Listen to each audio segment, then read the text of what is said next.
सदर मुमलिकत को असेंट के लिए भेजा गया, लेकिन सदर मुमलिकत ने ये बिल पार्लियामान की जॉइंट सिटिंग को मैसेज के साथ वापस भेजा है।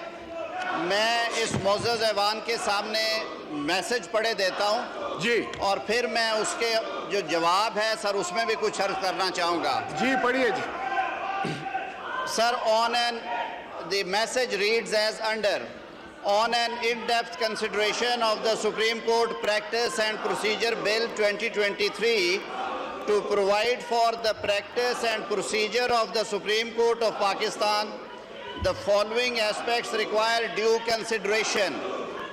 Article 191 of the Constitution empowered the Supreme Court to make rules regulating the practice and procedure of the court. Under such enabling provisions of the Constitution, the Supreme Court rules 1980 have been made and enforced, duly validated and adopted by the Constitution itself. These time-tested rules are being followed ever since year 1980. Any tinkering with the same may tantamount to interference with the internal working of the court, its autonomy and independence. Our Constitution is founded on the concept of trichotomy of power, three pillars of the state, whose domain of power, authority and functions are defined and delineated by the Constitution itself. The Parliament has also been given the power under Article 67 that states, subject to Constitution, a House may make rules for regulating its procedure and conduct of its business. Article 191 states that subject to Constitution and law, the Supreme Court may make rules regulating the practice and procedure of court. Article 67 and Article 191 are akin to each other and recognize the autonomy and independence of each respectively, barring interference of one into other's domain. Supreme Court of Pakistan is an independent institution as visualized by the founding fathers that in the state of Pakistan, independence of judiciary shall be fully secured. With such an objective in view, Article 191 was incorporated and the Supreme Court was kept out of the law-making authority of the Parliament. The competence of Parliament to make laws stems from the Constitution itself. Article 70 relates to introduction and passing of bills with respect to any manner in federal legislative list enumerated in the 4th schedule of the Constitution. Followed and further affirmed are the provisions of Article 142A that Parliament can make laws with respect to any matter in the federal legislative list. Entry 55 of Part 1 of 4th schedule, while empowering Parliament to make laws in respect of jurisdiction and powers of all courts except Supreme Court, especially excluded the Supreme Court. Thus, the bill prima facie travels beyond the competence of the Parliament and can be assailed as a colorable legislation. The Constitution confers the Supreme Court with appellate jurisdiction under Article 185 to 212, Advisory Article 186, Review Article 188, and Original Jurisdiction Article 184. Article 184(3), the focus of bill relates to original jurisdiction of courts, providing the mode and manner for invoking it and providing appeal. The idea may be laudable, but can such a purpose be achieved without amending the provisions of relevant articles of Constitution? Established law is that the provisions of Constitution cannot be amended by an ordinary law, as the Constitution is a higher law. Father of laws, a constitution is not an ordinary law, but rather an embodiment of the fundamental principles, higher law and law above other laws. In order to meet the scrutiny above, its validity if assailed in the court of law, I have thought it fit and proper, as per provisions of Article 75 of the Constitution, to return the bill with request for reconsideration. जनाब speaker, इस मुअज़्ज़ज़ ऐवान की information के लिए ये जैसे मैंने पहले अर्ज़ किया कि दोनों मुअज़्ज़ज़ ऐवानों ने इस बिल पे डिबेट भी किया, बशमूल मेरे वो दोस्त जो आज सीढ़ियों पे बैठ के नारे लगा रहे हैं और अपनी कम इल्मी का सबूत दे रहे हैं। बजाय इसके कि वो इसको क्लॉज बाय क्लॉज सुनते और पढ़ते। ये एक्सरसाइज ऑलरेडी हो चुकी है, लेकिन जो सवालात उठाए हैं सदर मुमलिकत ने अपनी चिट्ठी में, सबसे पहले तो मैं बड़े अदब से ये एतराज़न अर्ज़ करूँगा कि सदर मुमलिकत ने जो लफ्ज़ कलरेबल एक्सरसाइज ऑफ लेजिस्लेशन किया है, ये बड़ा नामुनासिब है। ये पार्लिमान के एक खुद मुख्तार हैसियत पे, उसकी इंडिपेंडेंस पे, उसकी लॉ मेकिंग की पावर्स के ऊपर मैं समझता हूँ एक नेगेटिव कमेंट किया है। सदर साहब को इस तरह की ज़ुबान इस्तेमाल करने से एतराज़ करना चाहिए। हमने बारहा इस फ्लोर से भी और अदरवाइज़ भी सदर साहब को ये मशवरा दिया है कि वो रियासत के सरबराह के तौर पे एक्ट किया करे, ना कि एक सियासी जमात के वर्कर के तौर पे।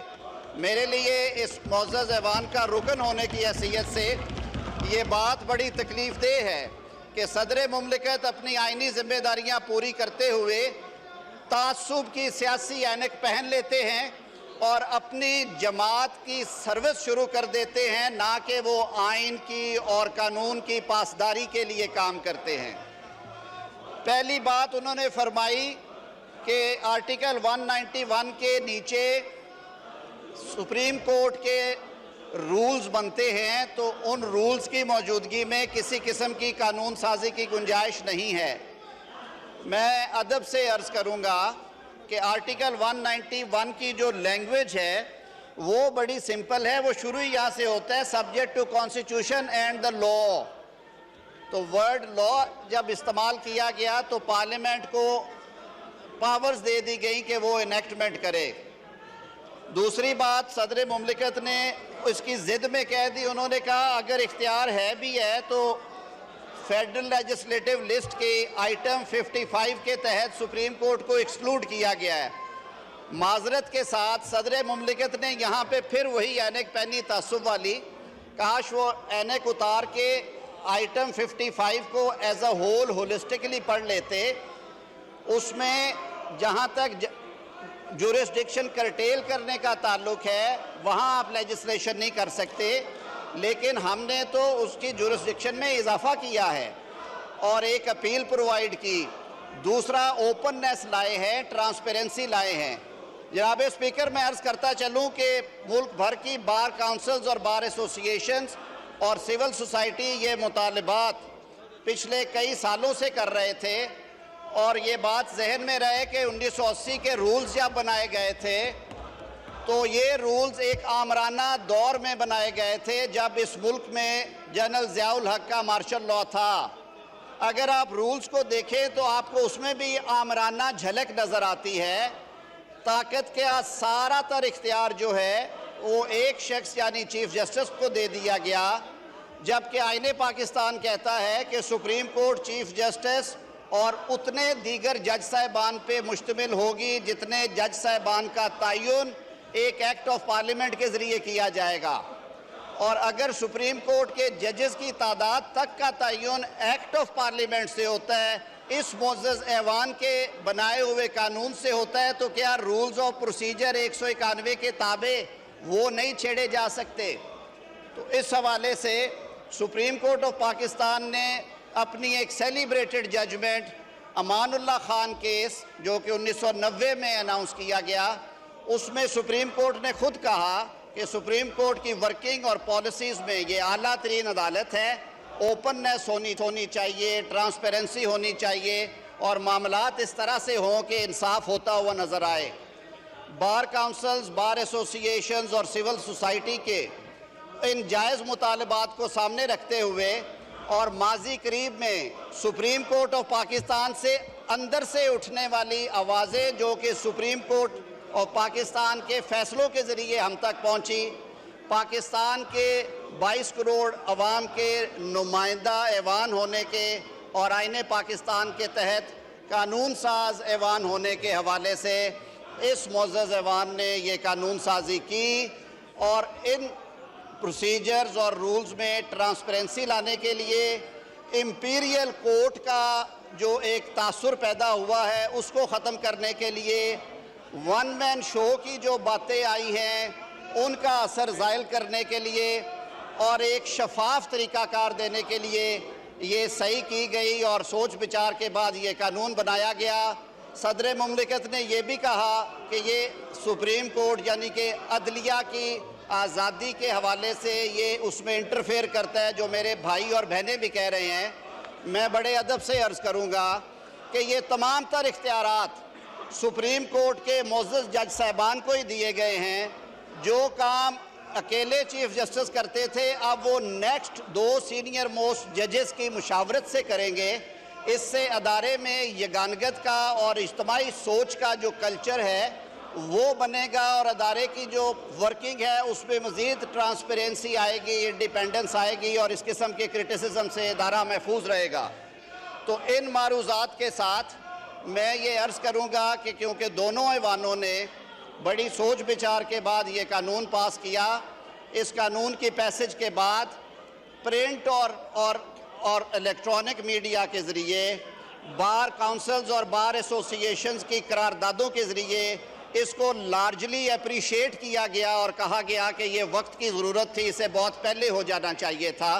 तो इस हवाले से मेरी अर्ज़ी ऐवान से होगी कि इस बिल को कंसिडर करें। अगर कोई अमेंडमेंट मुझे बताया गया है आई हैं वो देख ली जाए और जनाब स्पीकर अगर आप हाउस पे किसी और लीगल ब्रेन को देना चाहते हैं तो वो बात कर लें, मैं प्रेजेंट कर दूँगा।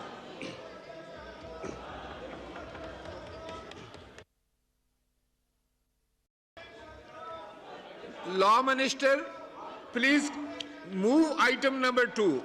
Janab Speaker, I, Senator Azam Nazeer Tarar, move that the bill to provide for certain practices and procedures of the Supreme Court Practice and Procedure Bill 2023, as passed by National Assembly and Senate and returned by the President, be taken into consideration at once under Clause 2 of Article 75 of the Constitution of Islamic Republic of Pakistan.